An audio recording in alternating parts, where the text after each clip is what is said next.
ये एक new anime है जो कि 27 जून को रिलीज हुआ है, जिसका आज मैं आपके सामने पहला एपिसोड एक्सप्लेन करने वाला हूँ। कहानी की शुरुआत में हमें नरेटर बताता है कि बियॉन्डीज की दुनिया में काफी सारे बियॉन्डर्स एबिलिटीज को पाया जा सकता है, जिनकी कुल मिलाकर संख्या 22 के करीब है। तभी हमें एक लड़के को दिखाया जाता है जो कि सोकर उठता है और कहने लगता है कि आखिर मैं कहाँ पर। तभी वो नोटिस करता है कि उसके सामने एक गन डली हुई थी और जो उसके सर पे चोट लगी थी वो भी धीरे धीरे हील हो रही। तभी वो अपने मन में सोचता है कि क्या मैं मर चुका हूँ और आखिर मैं मरा कैसे। तभी उस लड़के को पीछे से कोई क्लेन कहकर पुकारता और जैसे ही वो पीछे मुड़कर देखता तो उसके पीछे कोई भी नहीं होता और वो लड़का बोलता है कि आखिर ये क्लेन कौन है। और तभी वो लड़का अपना शीशे में चेहरा देखता और उसे यकीन ही नहीं होता कि वो मर चुका है और उसका दोबारा से जन्म हुआ है। अगले सीन में हम कुछ डिटेक्टिव्स को देखते हैं जिनके सामने दो बंदे मरे हुए पड़े हुए थे और इन दोनों का नाम था केस और काया, जो कि दोनों एक सोल यूनिवर्सिटी से पढ़े हुए थे। और डिटेक्टिव इन दोनों को इस तरीके से डला हुआ देखकर सोचते कि शायद इन दोनों ने एक दूसरे की जान ले ली। अब जो लोग वहाँ पे मरे हुए थे उन लोगों की शायद वहाँ पे क्लेन की भी फोटो मिलती है। तभी हमें पता चलता है ये जो दो लड़कों की डेड बॉडी है वो क्लेन के क्लासमेट्स और जो क्लेन है उसके माता पिता मर चुके और वो अपने सिबलिंग्स के साथ रहता है। इसके बाद तभी क्लेन अपनी लिखी एक डायरी को पढ़ता है और डायरी के अंदर कुछ 20 जून के बारे में लिखा हुआ था। उसके बाद आगे डायरी में लिखा हुआ था कि उन लोगों ने उस एंशिएंट बुक के पहले पेज को पढ़ लिया और उन लोगों को पता चलता है कि ये बुक 4 इपोच की है और इसका जो राइटर था वो एंटिकोनो फैमिली से आया था और इस बारे में उन डिटेक्टिव्स को भी पता चल जाता है। इसके बाद क्लेन डायरी को फिर से पढ़ना कंटिन्यू करता है। डायरी में आगे 21 जून और 25 जून के बारे में कुछ लिखा होता है और उसमें वो पढ़ता है एंटीगोनस और ब्लैक एम्परर के बारे में और इसके बाद वो काफी सारी चीजें डायरी में पढ़ता है और वो ऐसी किताब को पढ़ रहा होते तभी एक लड़की उसका नाम पुकारते उसके रूम की तरफ आ रही थी। उस लड़की की आवाज सुन के जल्दी से क्लेन अपनी डायरी को छुपा देता और साथ ही दीवार पे खून लगा हुआ तो उसे भी छिपाने लगता है और वो लड़की अब रूम में आने ही वाली थी। तभी क्लेन नोटिस करता है कि उसने गन तो छिपाई नहीं है। उस लड़की को देखकर जल्दी से क्लेन अपनी गन को छिपा लेता और फिर हमें पता चलता है कि इस लड़की का नाम मेलिसा है जो कि क्लेन की छोटी बहन है। तभी वो क्लेन के पास आकर कहने लगते क्या तुम रात को दोबारा से जगे हुए थे पढ़ने के लिए। तभी क्लेन कहता है कि मैं अभी अभी जगा था और मैंने सोचा कि मैं अपने कमरे की थोड़ी सी सफाई कर लूं। क्लेन की छोटी बहन के आने के बाद क्लेन ने गन को लेकर अपने पीछे छिपा लिया था और वो छुपके से गन को ड्रॉर में रखने लगता है, लेकिन उसकी बहन को थोड़ी सी आवाज आ जाती है। तभी मेलिसा पीछे मुड़कर पूछते कि आखिर ये आवाज किस चीज की थी। तभी क्लेन कहता दरअसल जो मेरे पास घड़ी थी ना मेरी वो घड़ी टूट गई है। जिसके बाद मेलिसा उसके पास आते और उसकी घड़ी को ठीक कर देती। अब क्लेन अपना चेहरा शीशे में देखता है और वो देखता है जो उसके सर पे चोट लगी थी ना गन से वो भी हील हो चुकी है और क्या ये रेनकार्नेट होने का फायदा है। जिसके बाद हमारा मेन कैरेक्टर सोचने लगता है कि आखिर क्लेन ने अपनी जान क्यों ले ली। तभी क्लेन सोचने लगता है कि मैं एकदम श्योर हूँ कि इन सब चीजों का लेना देना उस एंशिएंट बुक से ही है। और क्लेन अपने मन में सोचता है कि आखिर मैं रेनकार्नेट हुआ कैसे और क्यों, मैं तो वहाँ पे अपना काम कर रहा था। और फिर वो सोचने लगता है कि मैंने लास्ट टाइम खाना खाने से पहले लक एनहेंसमेंट रिचुअल को किया था और वो ये सारी चीजें सोचकर कंफ्यूज हो ही रहा होता है। तभी पीछे से मेलिसा उसके लिए खाना लेकर आ जाती है। वो कहते हैं कि तुम इसे खा लो और मेरे स्कूल जाने का समय हो गया तो मैं स्कूल जा रही हूँ। और उसके बाद मेलिसा अपने भाई को खाना देकर वहाँ से चली जाती है। लेकिन दूसरी तरफ क्लेन अपने मन में सोचता है कि माफ करना मेलिसा, अगली बार जब तुम यहाँ पे आओ तो क्या पता मैं हुई ना यहाँ पर। इसके बाद वो गन की तरफ देखता और सोचता है कि जब इस गन से फायर किया जाता होगा तो इसके अंदर से काफी तेज आवाज आती होगी, लेकिन मुझे समझ नहीं आया कि मेलिसा को इसकी आवाज क्यों नहीं आई। क्लेन अपने मन में सोचता है कि जितना देर मैं यहाँ पे रुकूंगा उतना ही मेरे लिए कॉम्प्लिकेटेड हो जाएगा, इसलिए मुझे जल्दी से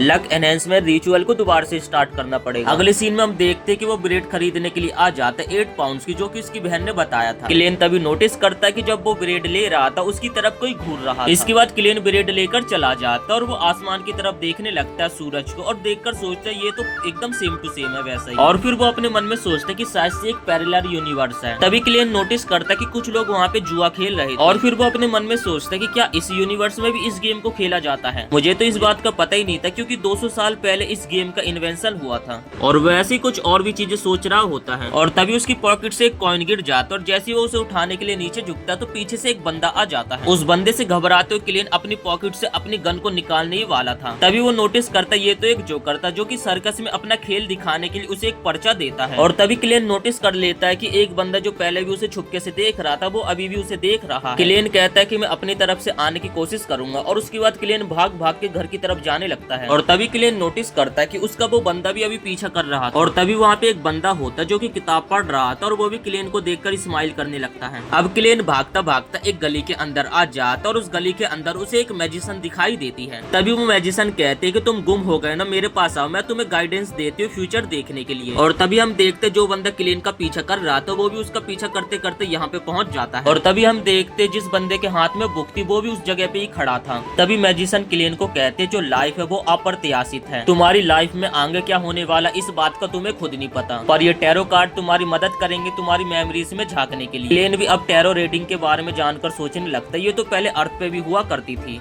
इसका मतलब रोजेलिया सही में रेनकार्नेट हुआ था। मैजिशियन कहते कि तुम मेरे पहले कस्टमर हो तो चलो मैं तुम्हारी रीडिंग फ्री में करूंगी। इसके बाद वो लेडी रीडिंग स्टार्ट कर देती है और वो क्लेन से पूछती कि ये बताओ तुम क्या जानना चाहते हो। क्लेन कहता है कि मैं अपने पास्ट, प्रेजेंट और फ्यूचर के बारे में जानना चाहता हूँ। जिसके बाद वो लेडी कहते कि ठीक है तुम इन कार्ड्स को सफल करो और अपने माइंड में उन सारी बातों को सोचो। क्लेन कहता है कि मैंने इसे ऑलरेडी कर दिया, आप अब इसे स्टार्ट कर सकती हो। इसके बाद वो एक एक करके तीनों के ऊपर से एक एक कार्ड को उठाती है और कहती है कि ये तुम्हारे पास्ट को प्रेजेंट करता है और बीच वाले तुम्हारे प्रेजेंट को, और ये बताओ तुम पहले कौन सा कार्ड उठाना चाहते हो। क्लेन कहते हैं कि प्रेजेंट वाले कार्ड से स्टार्ट करते हैं और वो लेडी उस कार्ड को उठा लेती है। जैसे वो लेडी कार्ड को देखती है तो उसके अंदर बना होता है एक आदमी और फूल, और उनकी बात को कंटिन्यू करने से पहले पीछे से एक लेडी आ जाती है जो कि कहती है कि तुम आखिर मेरी नकल क्यों कर रही हो। और तभी क्लेन अपने मन में सोचता है कि जो लेडी मुझे मेरे प्रेजेंट के बारे में बता रही थी वो मुझे फूल बना रही थी। तभी हम वहाँ पे उस बंदे को देखते हैं जिसके हाथ में बुक थी, वो क्लेन को ढूंढता उस मैजिशियन के पास ही आ जाता है, लेकिन उसके आने से पहले जो क्लेन था वहाँ से निकल चुका था। अब अगले सीन में हम देखते जो क्लेन था वो ब्रेड लेकर अपने घर पे अब वापस आ चुका है और वो यहाँ पे दोबारा से लक एनहेंसमेंट रिचुअल को करने लगता है ताकि वो दोबारा से अपनी पुरानी दुनिया में वापस लौट सके। क्लेन तभी रिचुअल को स्टार्ट कर देता है जिस कारण वहाँ पे जितने भी कागज होते हैं वो उड़ने लगते हैं। क्लेन के रिचुअल स्टार्ट करने के कुछ देर बाद अचानक से उसके सर में बहुत जोर से दर्द होने लगा और क्लेन के माथे पे अचानक से रेड मार्क भी आ गए और वहाँ पे क्लेन ने जितने भी टेलीसेंस बनाए थे वो भी गायब हो चुके थे। और तभी हम वहाँ पे एक क्रिस्टल को टूटता हुआ देखते हैं जिसके अंदर से लाल रोशनी निकलने लगती है और जैसे क्लेन आंखें खोलता है तो वो नोटिस करता है कि वो एक अलग ही जगह पे आ चुका है और तभी उसे वहाँ पे एक ब्लू कलर की लाइट घेरने लगती है। तभी उसे वहाँ पे एक लड़की दिखाई देती है जो कि कहती है कि mirror of mirror whole family के नाम मैं तुम्हें अवेकन होने के लिए सम्मन करती हूँ। जिसके बाद वो वहाँ पे अपने पावर्स को यूज करते और हमें कुछ नए कैरेक्टर्स को दिखाया जाता है जो कि वो लोग भी रेनकार्नेट होकर इस दुनिया में आ जाते और वो कैरेक्टर अपनी दुनिया से निकलकर उसी जगह पे आ जाते जहाँ पर क्लेन था और वो पूछने लगता है कि आखिर हम कहाँ पे हैं। क्लेन यहाँ पे उन दोनों को देखकर हैरान हो जाता है और वो सोचता है कि क्या मैंने इन दोनों को यहाँ पे सम्मन किया है। और फिर वो लड़की क्लेन से पूछते कि क्या तुम इस डिवाइन ड्रेन के ओनर हो। क्लेन उसकी बातों को सुनकर कंफ्यूज हो जाता और उसे कुछ भी समझ नहीं आता कि ये क्या क्या रही है। तभी हम देखते कि वहाँ पे अचानक से बिल्डिंग बनने लगती है और तभी क्लेन अपने मन में सोचता है कि कहीं मेरे अंदर कुछ मैजिकल पावर्स तो नहीं आ गई। जिसके बाद हम देखते कि क्लेन वहाँ पे अपनी पावर्स का इस्तेमाल करने लगता है और जिस कारण वहाँ पे और भी काफी सारी चीजें आ जाती हैं और तभी क्लेन को यकीन हो जाता है कि हाँ ये सारी चीजें मैंने ही करी है। क्लेन ने जिस लड़के को रेनकार्नेट किया था वो लड़का पूछता है कि आखिर मैं कहाँ हूँ और तुम कौन हो। क्लेन अपने मन में सोचता है कि या तो मैं मिंगजुई हूँ या फिर मैं क्लेन हूँ। और तभी हम देखते कि क्लेन जाकर अब एक सिंहासन के ऊपर बैठ जाता है। तभी क्लेन उन लोगों को बोलते हैं कि तुम लोग मुझे बुला सकते हो फूल। तभी वो बंदा बोलता है कि ये बताओ आखिर तुम हमसे क्या चाहते हो। तभी फूल कहता है कि ये एक अटेम्प्ट था। लड़की कहती है कि क्या ये एक अटेम्प्ट था और क्या हम लोग अब यहाँ से जा सकते हैं। तभी क्लेन उस लड़की की बात सुनकर कहता है कि हाँ तुम लोग ऑफिशियली यहाँ से जा सकते हो। तभी वो लड़की क्लेन से पूछते कि आखिर मुझे ऐसा क्या करना चाहिए एक बियॉन्डर्स बनने के लिए। उस लड़की की बात सुनकर क्लेन सोचने लगता है कि आखिर ये बियॉन्डर्स क्या होता है। लड़की की बात को टालने के लिए क्लेन कहता है कि मैं तुम्हें बाद में बता दूंगा। उस लड़की को देखकर ये बंदा सोचने लगता है कि देखकर तो ये लड़की एक नोबल लगती है और मैं तो सोनिया सी से हूँ, हम दोनों तो काफी दूर रहते हैं और आखिर इस फूल ने ऐसा कर कैसे लिया और हम दोनों को यहाँ पर कैसे लेकर आ गया। इसके बाद वो बंदा उस लड़की से कहता है कि तुम लियोन से होना और तुम्हें चर्च ऑफ एवरनाइट्स गॉड्स को ज्वाइन करना होगा, लेकिन ज्यादातर लोगों को बियॉन्डर्स बनने का मौका ही नहीं मिलता है। पर बियॉन्डर्स अभी भी एग्जिस्ट करते हैं जो कि लड़ रहे हैं उस बढ़ते हुए अंधकार से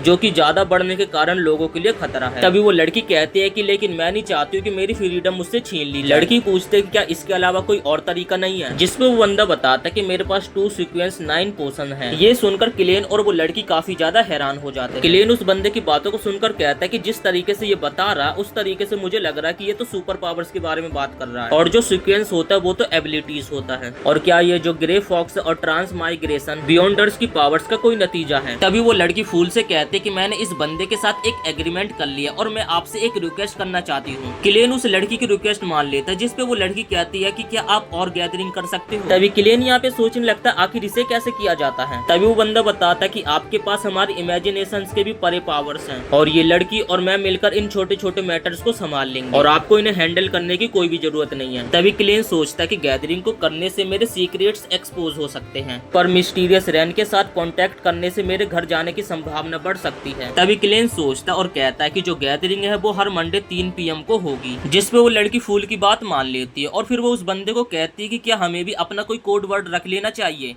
तभी हम देखते हैं कि क्लेन के कोई रूम में आने लगते हैं, लेकिन दूसरी तरफ जो क्लेन है वो तो बेहोश पड़ा हुआ है। इसके बाद वो अब लड़की भी कहने लगती है फूल ने अपना कोड नेम एक टैरो कार्ड के ऊपर रखा है, तो मैं भी कुछ ऐसे ही रखूंगी, मेरा कोड नेम होने वाला जस्टिस। अब वो बंदा भी अपना नाम सोचता है और वो अपना नाम रखता है हैंडमैन। क्लेन सबको बताता है कि अब से हम लोग टैरो क्लब के मेंबर्स हो चुके हैं। क्लेन के सर में काफी ज्यादा दर्द होने लगता है और वो इस गैदरिंग को हैंडल नहीं कर पा रहा था और वो कहता है कि अब ये गैदरिंग यहीं पे खत्म होती है। जिसके बाद वो लड़का और वो लड़की अब अपनी पहली वाली जगह पे पहुंच जाते हैं। तभी क्लेन की आंखें खुलती है और वो अपने रूम में आ जाता है और वो पूछने लगता है कि आखिर गेट कौन नॉक कर रहा है। बाहर से आवाज आते है कि हम पुलिस है। ये सुनकर क्लेन काफी ज्यादा घबरा जाता है और जल्दी से वो अपने रूम को साफ करने लगता है और साथ ही उसके पास जो गन थी वो भी छिपा देता है। क्लेन अब की होल से देखता और देखकर वो काफी ज्यादा घबरा जाता है क्योंकि उसके दरवाजे के बाहर सच में पुलिस खड़ी थी। तभी क्लेन दरवाजा खोलता और कहता है कि माफ करना मैं सो रहा था, लेकिन क्लेन देखकर हैरान हो जाता है ये तो वही बुक वाला बंदा है जो कि उसे पहले भी मिला था। तभी क्लेन पूछने लगता है आप तो वही हो ना जो कि मेरा पीछा कर रहे थे। जिसके बाद हमें उस बंदे का नाम पता चलता है और इस बंदे का नाम होता है लियोनार्ड मिचेल और वो बताता है कि मैं एक पुलिस वाला हूं। और इतना बोल के वो क्लेन के घर में जाने लगता है। तभी पीछे से एक और बंदा आता है जो कि क्लेन को कहता है कि शांत हो जाओ, बस हम यहाँ पे एक छोटी सी इंक्वायरी कर रहे हैं। और इस बंदे का नाम है डन स्मिथ। और तभी जो लियोनार्ड होता है वो क्लेन की डायरी पढ़ने लगता है और कहता है कि इसमें सच में कितनी इंटरेस्टिंग बातें लिखी हुई है। और उस डायरी में लिखा होता है कि सभी लोग मर जाएंगे और मैं भी। जिसके बाद पुलिस वाला उसका मतलब क्लेन से पूछने लगता है। क्लेन अब यहाँ पे काफी ज्यादा घबरा जाता है और कहने लगता है कि मुझे नहीं पता कि इसका मतलब क्या है। पुलिस वाला कहता है कि एविडेंस तुम हो क्योंकि 21 जून के दिन तुम उन दोनों के घर गए थे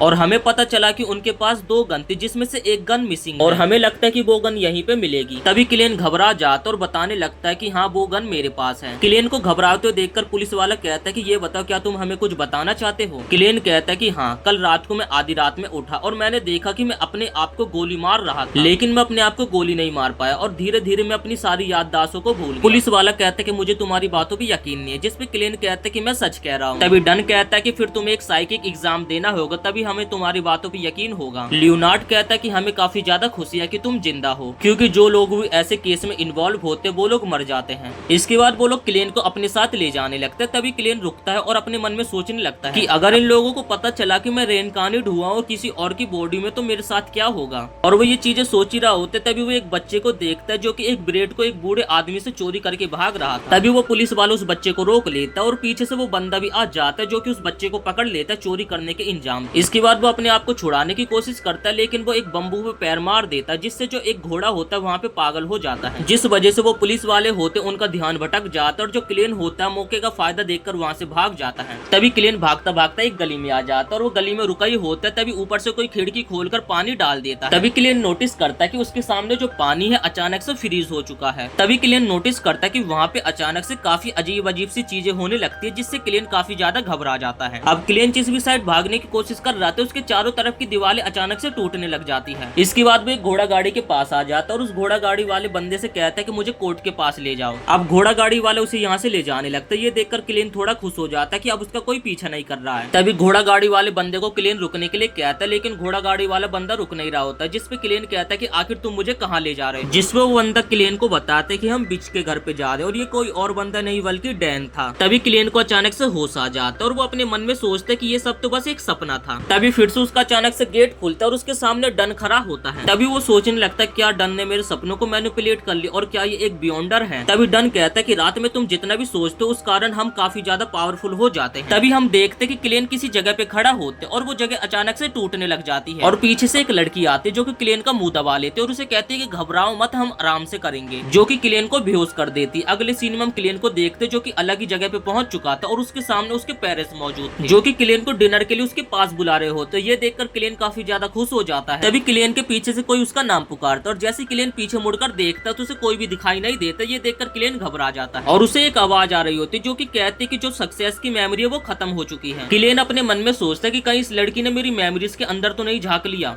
और आखिर ऐसा कैसे हो सकता है, ये तो मेरे खुद के सीक्रेट्स हैं। और क्लेन तभी यहाँ पे सोच ही रहा होता है जिसके बाद वो लड़की अचानक से क्लेन के सामने आ जाती। वो लड़की कहते कि आखिर तुम एंटीगोनस फैमिली की नोटबुक को कहाँ पर लेकर गए। किलियन कहते कि मुझे नहीं पता, जिस पे वो लड़की कहते कि ये बताओ 21 जून को आखिर तुम बेच के घर पे क्या करने के लिए गए थे। किलियन कहता कि मुझे कुछ भी नहीं पता, जिस पे वो लड़की कहते कि ये बताओ जब वो लोग मरे थे तो आखिर तुम क्या कर रहे थे। किलियन ये सुनकर घबरा जाता और तभी उसके हाथ में वही गन आ जाते जिससे शूट करके वो दोबारा से अपने आप को मार लेता है। जिसके बाद हम दोबारा से किलियन का घर का सीन देखते और किलियन को होश आ जाता और वो पूछता है कि ये बताइए क्या मैंने टेस्ट को पास कर लिया। तभी वो बीच डन को बताती है कि मैं इस चीज से तो एकदम सॉरी हूं कि इस लड़के ने अपने आप को गोली मार ली, और वो बताती है कि इस लड़के की जो मेमोरीज थी वो अपनी मेमोरीज को पूरी तरीके से भूल चुका है। और वो डन को कहते हैं कि इस लड़के के बारे में हमें अभी कुछ भी नहीं पता और तुम इस केस को एकदम सावधानी से सॉल्व करने की कोशिश करना। तभी वो पुलिस वाला किलियन को कहता है कि तुम अभी भी खतरे में, हम तुम्हारे कोई बेबी सीटर नहीं है जो कि तुम्हारा ख्याल रखेंगे। और फिर वो पुलिस वाले किलियन से बोलता है कि क्या तुम हमें ज्वाइन करना चाहोगे, क्या तुम एक बियॉन्डर बनना चाहोगे। और इसी के साथ ये एपिसोड यहीं पे समाप्त हो जाता है। वीडियो पसंद आए तो वीडियो को एक लाइक करके चैनल को सब्सक्राइब कर देना सेकंड एपिसोड देखने के लिए।